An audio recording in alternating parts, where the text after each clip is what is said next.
kalukuhan ito. Hindi naman sa ako'y matanda. Mas nararapat ka sapagkat ikaw ang kura ng bayan ito. Susunod lamang po ako kung inyong nais.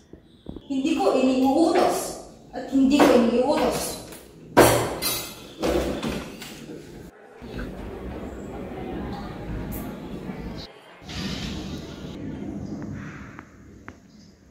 Kapitan Tiago, samahan niyo po kami. Hindi na. Ang hapunang ito ay alay sa bilhin bilang pasalamat sa inyong pagpunta. Kainin niyo na lamang ang tinola. Tayo ay manalangin muna. Sa ngalan ng Ama, ng Anak, ng Espiritu Santo. Panginoon, basbasan niyo po ang biyayang ito. Amen. Tayo na't kumain.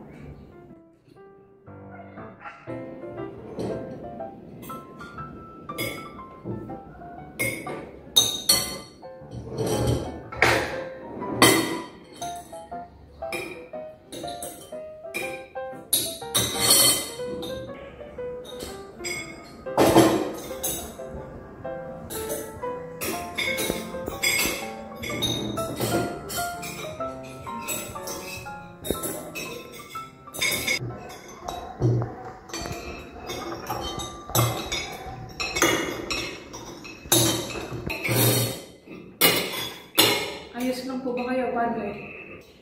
Oo naman. Sige, patuloy kayo sa pagkain.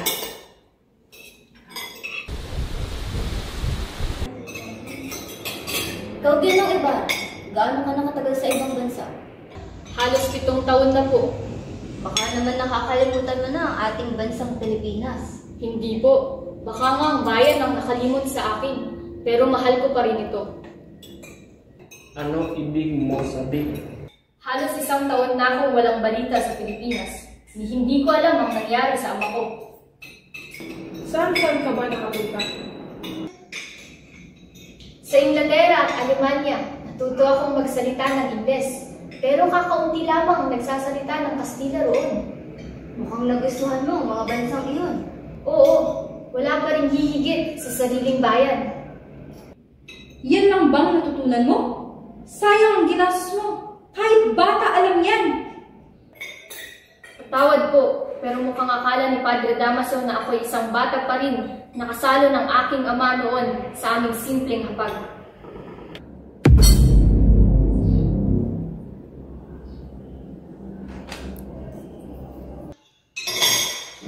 Paumanhin, kailangan ko na pong umalis. Pupunta ako sa San Diego para sa Todos los Santos. Salamat sa hapunan, Kapitan Tiago. Hindi mo ba antayin si Maria Clara? Gusto ko po sana, pero may kailangan po akong tapusin. Babalik po ako sa Makalawa. Kita nyo na? Ganyan ang epekto ng pagpapadala ng Indio sa Europa. Nagiging mayabang at rebelde. Dapat ipagbawal yan.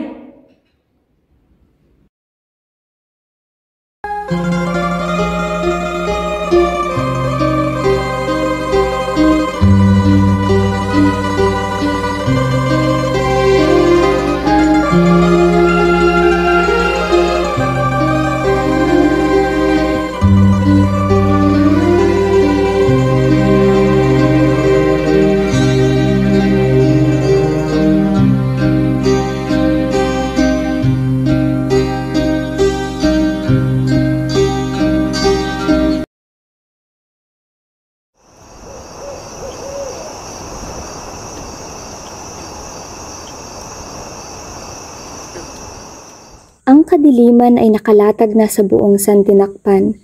Mahimbing na natutulog ang mga taga San Diego pagkatapos na makapag-ukol ng dalangin sa kanilang mga yumaong kamag-anak. Pero si Sisa ay gising. Siya ay nakatira sa isang maliit na dampa. May 1 oras din bago mararating ang kanyang tirahan mula sa kabayanan. Spin? Basilio? Mga anak? Kapuspalad si Sisa, sapagkat nakapag-asawa siya ng lalaking iresponsable, walang pakialam sa buhay, sugarol at palaboy sa lansangan.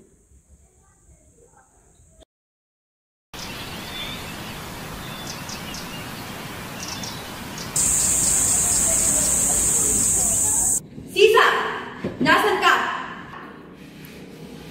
Ipaghanda mo nga ako ng makakain at ako'y nagugutom.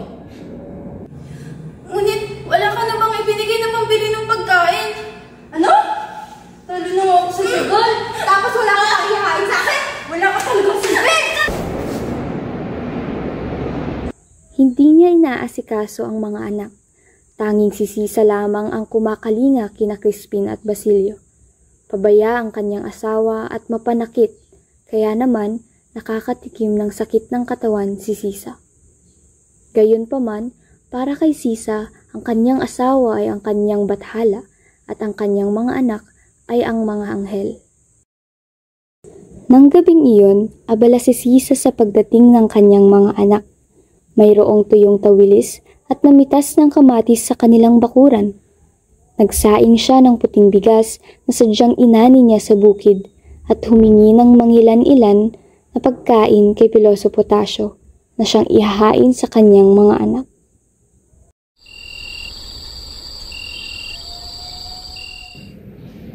Naku, maya-maya lamang ay darating na ang aking mga anak. Kinakailangan ko nang maihanda ang kanilang makakain.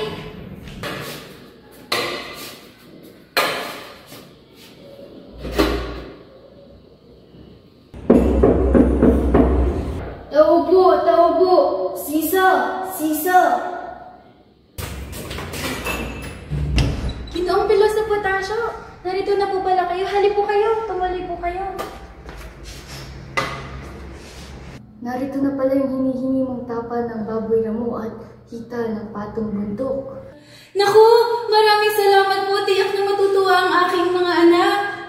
Sana nga ay masiyahan ang iyong mga anak na sina Crispin at Basilio. Sige, mauna na. Sige po, maraming salamat po. Mag-ingat po kayo. Kailangan maihanda ko na agad ang mga ito bago pa man dumating ang aking mga anak. Tiyak na gutom at na pagod sila.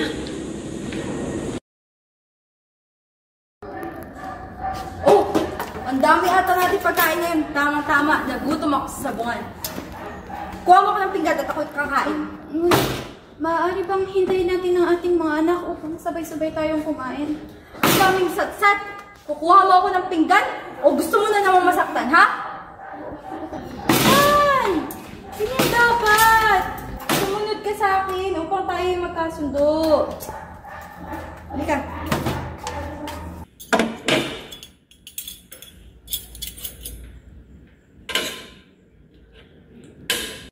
Sa kasamaang palad, hindi natikman ng magkapatid ang inihanda ng kanilang ina sapagkat nilantakan ng kanilang ama ang mga pagkaing inihain na dapat sa kanila.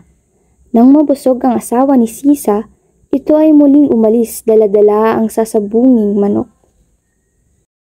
Luhaang nagsaing muli si Sisa at inihaw na lamang ang nalalabing daing na tuyo. Naalala niyang tiyak na darating na gutom ang kanyang mga anak.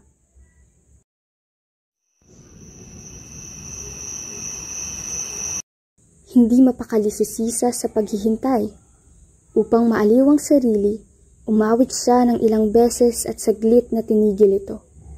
Pinikitan niya ng tingin ang kadilimang bumabalot sa kapaligiran. Crispin?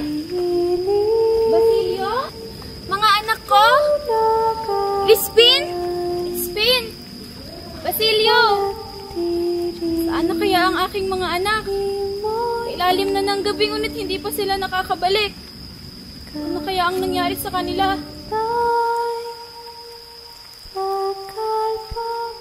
Spin? Basil! Nagkaroon ng malungkot na pangitain si Sisa. Siya ay dumadalangin sa mahal na birhen nang biglang magulantang sa malakas na tawag ng kanyang anak na si Basilio na nagmula sa labas ng kanilang bahay. Crispin! Basilio! Ang mga anak ko! Crispin! Basilio! Mga anak! Crispin! Basilio! Mga anak ko!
Ano ba yan?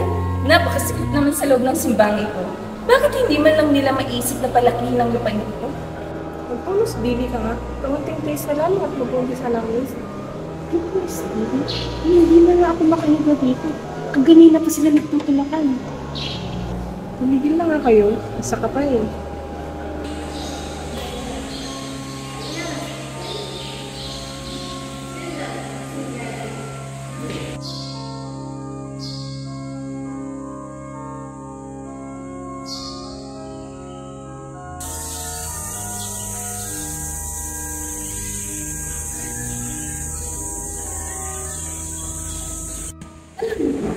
Balita ko raw ang ginastos sa seremony ito ay halagang 250. Totoo ba? Napakalaking halaga ng ilan. 250 para lamang pakinggan ang sinasabi ng isang tao. Ang halagang ito ay 3 bahagi lamang ng kabuuang ibinayad sa mga kobentyanteng nagsipagtanghal sa loob ng 3 gabi. Abay tunay na napakayaman dito. Walang kinalaman ng sermon sa komedya. Walang halaga ang komedya sa halip ay magbuburid lamang ito ng mga kaluluwa ng tao sa impyerno. Ang sermon ang tagapaghatid ng kaluluwa sa langit. Kahit 1,000 pa ang halaga ng sermon ay pahid kami. Utang na loob pa namin iyon. Kung sa bagay ay tama kayo dyan, sapagkat tila nga nakakalibang ang sermon kaysa sa isang dula. Hindi yung higit na masisiyamat ng Lord sa isang mamahaling sarili. Makatungo lamang sa langit. Bisa naman mapunta tayo sa impyerno sa pagsasaksi ng mas mura na komedya. Sa tayo na kayo.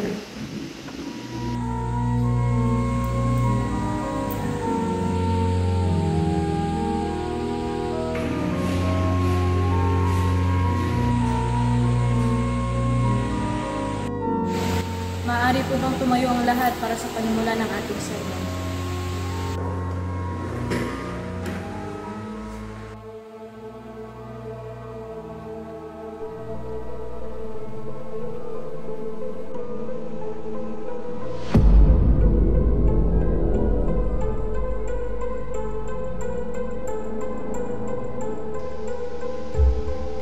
Maaari na kayong umupo.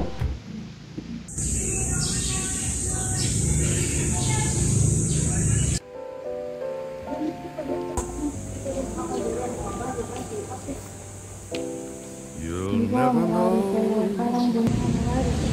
how much I miss you. You'll never know.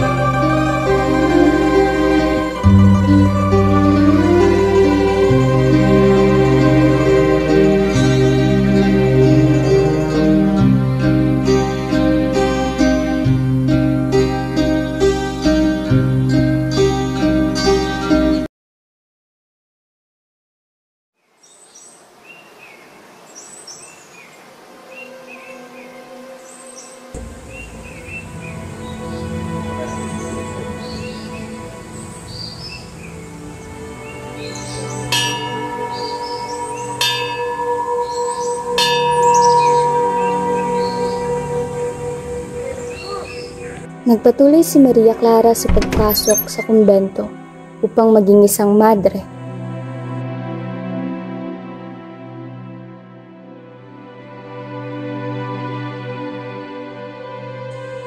Si Padre Damaso ay natagpo ang patay sa kanyang higaan dahil sa labis na sama ng loob.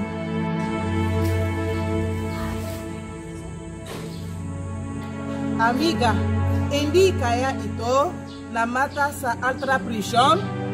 Si Padre Damaso ay binangungot bunga ng kanyang pagkamatay? Si Padre Salvi walang ginawa kung mag-intay ng mag-intay sa ipinangakong pagiging obispo at umalis na rin sa San Diego at manirahan sa Maynila. Ilang linggo naman bago maging ganap na mongha si Mara, si Kapitan Tiago ay dumanas ng sapi-saping paghihirap ng damdamin, nangayayat ng husto naging mapag-isip at nawalan ng tiwala sa mga kainuman.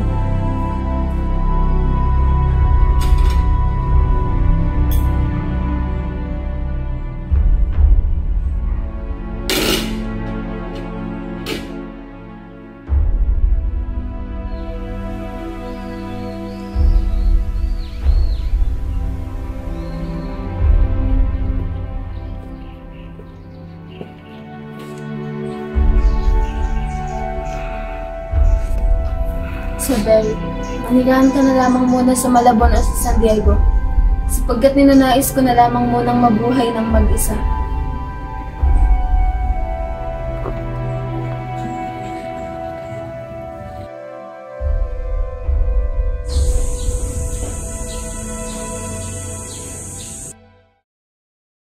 Hili-hili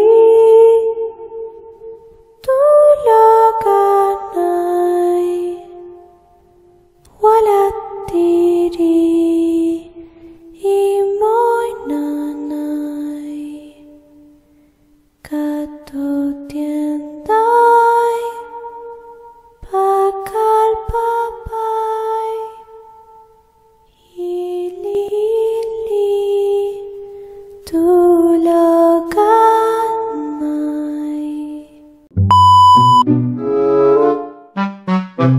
Behind the scenes.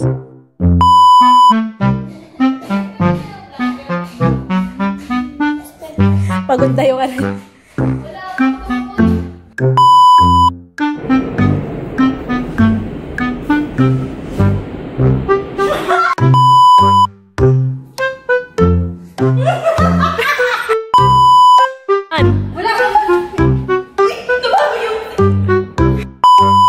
Action. Ay, wait lang. Sorry.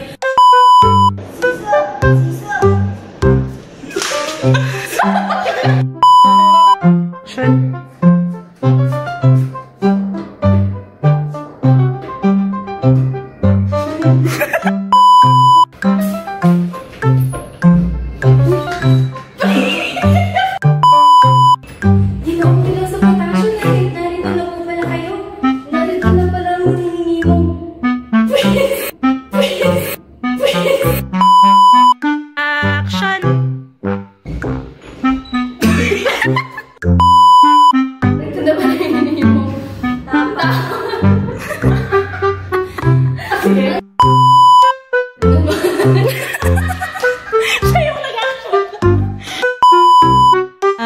Action.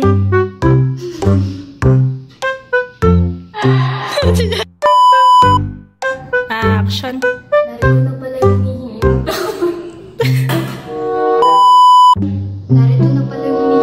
tao.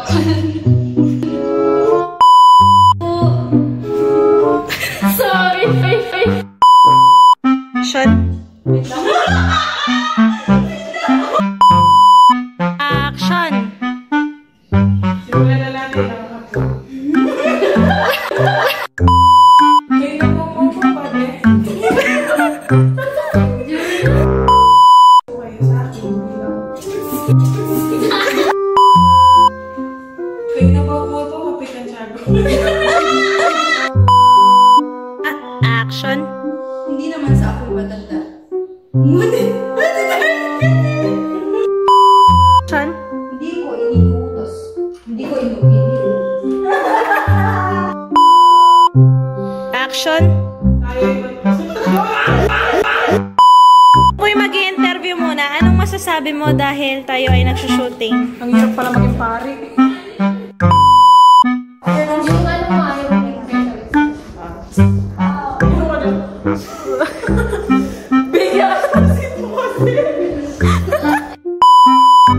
Camera, action.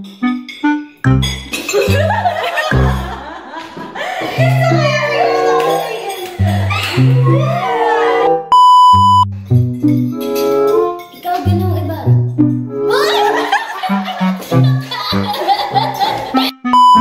Isang taon na akong walang alam.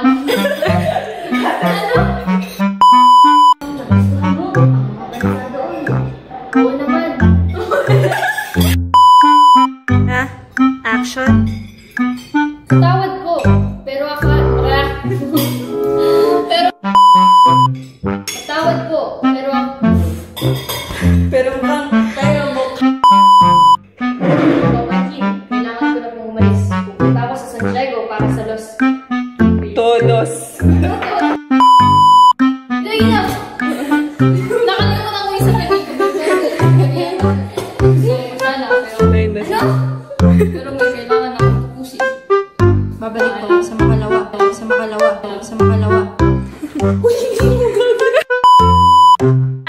Action! Action! Action! Dito ka tumingin niya, oh. 2, 3, and practice. Sino sa kanya? Practice nga. Practice na yun. Practice yan. 1, 2, 3, and go. May banda yung sa Maria Clara.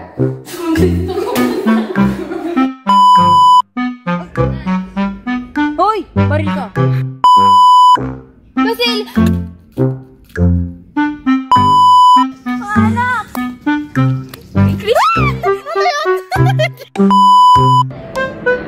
Thank you po! Tadam kayo! Hindi sister! Hindi ko alam! Ay, oo! Basilio!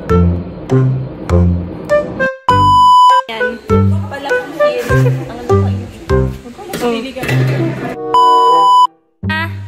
Action!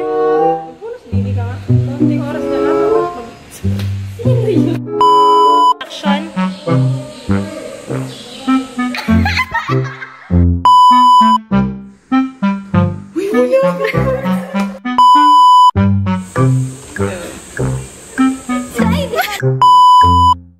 Action!